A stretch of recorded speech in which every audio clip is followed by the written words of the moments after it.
What's up, everyone? Christian Duke, the Iron Duke Speaks, brought to you courtesy of IronMagLabs.com. Make your mark with IronMag Labs, and don't forget to use discount code IML15. It'll save you 15% off site-wide. So at the top of the news, Brandon Curry seeks to bring a 1998 Ronnie Coleman physique to the 2019 Mr. Olympia, so says his coach. This is a very interesting admission because of the fact that Ronnie Coleman, in my humble opinion, I just wrote an article about this, Ronnie Coleman, 1998, 1999, nailed the physique. That was the best physique.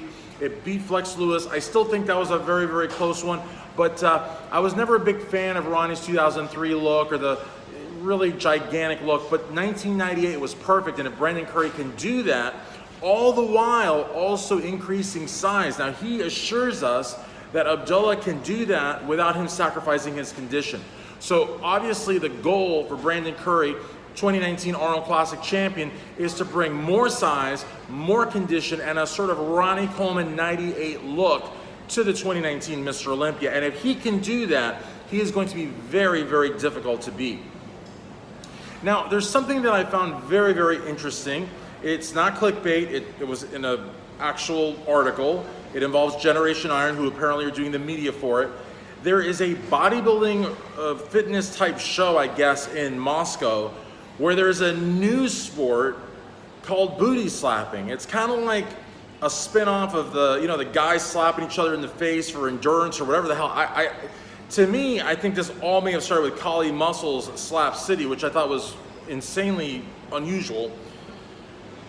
But this is a women's version that's taking place in Moscow, so it's not like in some remote satellite settlement somewhere, where they don't have running water or, civilization. This is Moscow, this is the capital, and basically it's about women slapping other women to lose their balance, but they're slapping them on the glutes, and that's really bizarre. So be sure to check that out. Again, Generation Iron doing the media rights for that and doing all the media stuff, and that's great. It's just like a little strange, I don't know. There's also a great interview that Ron Harris, MD senior editor, did with, and also MD online editor-in-chief did with Neil Hill, which you should definitely check out at Muscle Development, which kind of clears up a lot of the rumors you might have been hearing about his relationship with Big Ramy.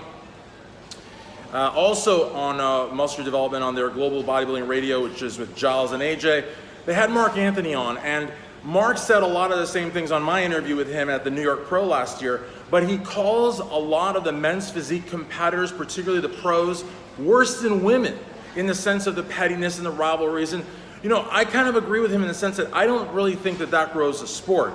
It's interesting, though, to have the inaugural men's physique Olympia champion say that. So again, definitely something worth checking out. And I also have to say another thing that I thought was really, really interesting too was just the amount of just resurgence that we've seen on the message boards and on social media for bodybuilding.